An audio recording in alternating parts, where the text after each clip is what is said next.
सोनम की जुबानी कत्ल की कहानी। सोनम बोल रही है, राज खोल रही है। 26 दिन बाद फिर आई 23 मई। फिर वही वक्त 2:18। 7 फेरे, हनीमून, फिर मर्डर।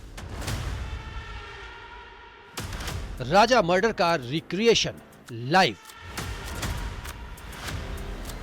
कत्ल की गवाही लाइव।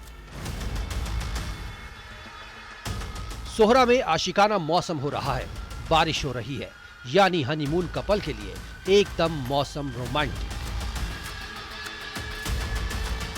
23 मई को भी ये मौसम कुछ ऐसा ही था, इतना ही सुहाना जिस दिन हनीमून कपल राजा और उसकी सोना इसी वाई सॉडोंग फॉल्स के पास पहुंचे थे। ठीक उसी जगह दोपहर 2 से 2:18 के बीच राजा ने दिल में ही कहा था, सोनम आई लव यू। लेकिन सोनम ने दिया था पति राजा रघुवंशी को मौत का तोहफा। उस दिन 23 मई थी, आज 17 जून है। उस दिन सोनम और राजा अकेले इस खूबसूरत जगह पर जिंदगी के हसीन पल बिताने आए थे। लेकिन आज सोनम अकेले पहुंची है, वो भी पुलिस की टीम के साथ, अपनी किलर गैंग के साथ। सोनम खुद पति राजा रघुवंशी के कत्ल की गवाही दे रही है। कैसे उसने राजा की जान ली, सब कुछ लाइव बता रही है। कैसे 4 बार राजा की हत्या की साजिश रची, लेकिन आखिरी बार यही सोहरा की जगह उसे सबसे परफेक्ट लगी। कत्ल की ये लाइव गवाही है जो सोनम दे रही है। उसकी गैंग भी बता रही है कैसे हमने सोनम के प्लान को अंजाम तक पहुंचाया। मैंने किलर्स से कहा था राजा पर हमला करो। राजा को उस वक्त वॉशरूम जाना था और मुझे लगा यही सबसे सही वक्त है। हत्या के प्लान को अंजाम देने के लिए मैंने आरोपी आकाश, विशाल और आनंद को इशारा किया और 2 ही वार में राजा की मौत हो गई। मेरी आंखों के सामने राजा ने यहीं पर दम तोड़ा था। फिर मैं अपनी गैंग के साथ मिलकर राजा की लाश को ठिकाने लगा रही थी। अपने पति को मौत के घाट उतारने के बाद मैं स्कूटी चलाकर निकली। फिर हमने रेनकोट फेंका जिससे मैं पुलिस वालों को गुमराह कर सकूं। हाँ, मैंने ही राजा को मारा। उसके बाद मैं बुर्का पहनकर फरार हो गई। हाँ, मैंने ही राजा की हत्या की थी।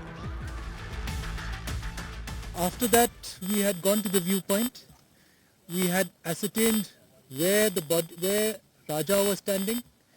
We had taken to replay the whole thing. We had taken one of our personnel from the fire and emergency services as Raja to replay the role of Raja. वक्त भी वही है, करीब 2:18 का। ठीक इसी वक्त यानी दोपहर 2 से 2:18 पर सोनम ने राजा की हत्या करवाई थी। शिलोंग से सोहरा सोनम को लेकर पुलिस की टीम पहुंची और उन सारी जगहों पर ले गई जहां राजा की हत्या का ट्रैक सोनम ने बनाया था। ये बारिश देख रहे हैं, शायद कायनात भी इस 7 वचन की कातिल पत्नी सोनम के गुनाह को देखकर आंसू बहा रही है। शिलोंग में गोविंद शर्मा के साथ bureau report, news 18, Madhya Pradesh, Chhattisgarh. आप जानकर दंग रह जाएंगे, राजा रघुवंशी की हत्या सोनम की आंखों के सामने ही हुई थी। सोनम के सामने राजा पर पहला वार हुआ। जिस पत्नी के साथ राजा हनीमून पर गया था, वो पत्नी ही मौत बनकर राजा के सामने खड़ी थी। आखिर कत्ल के वक्त क्यों चीखी थी सोनम? किस कातिल के हाथ कांपे थे? राजा का मोबाइल कहां है? सारे राज खुल गए हैं, देखिए इस रिपोर्ट में।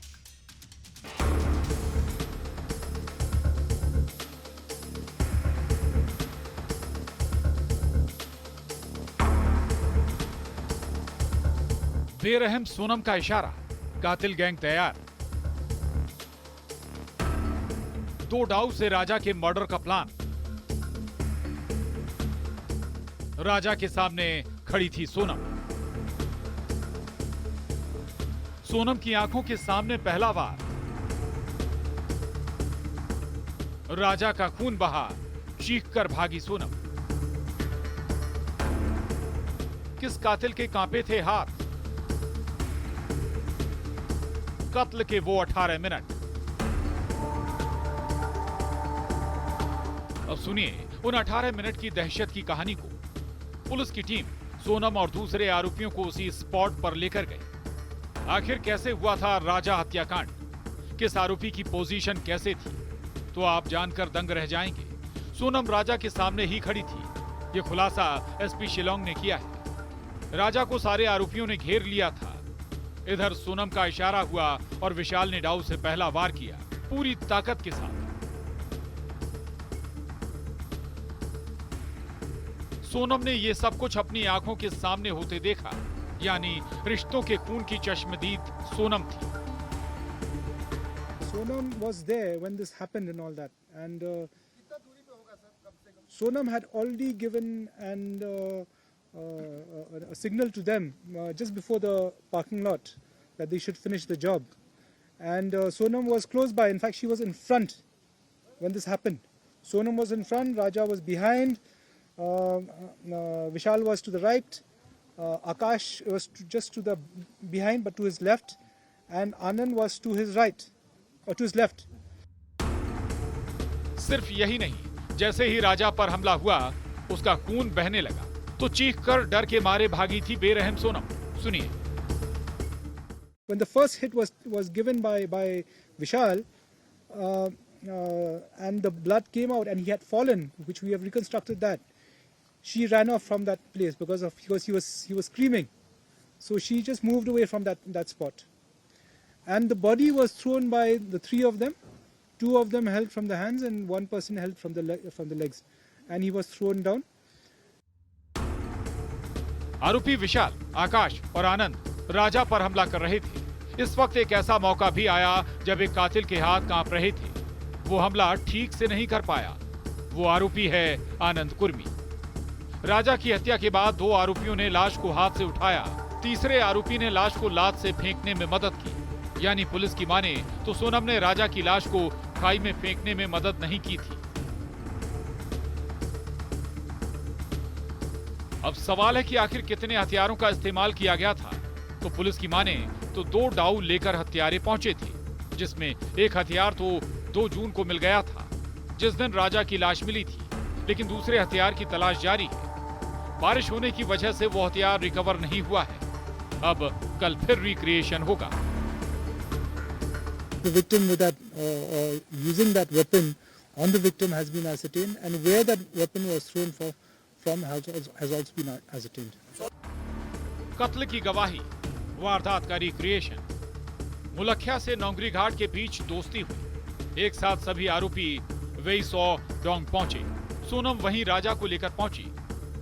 वेईसौ डोंग पार्किंग में व्यू पॉइंट पर मर्डर।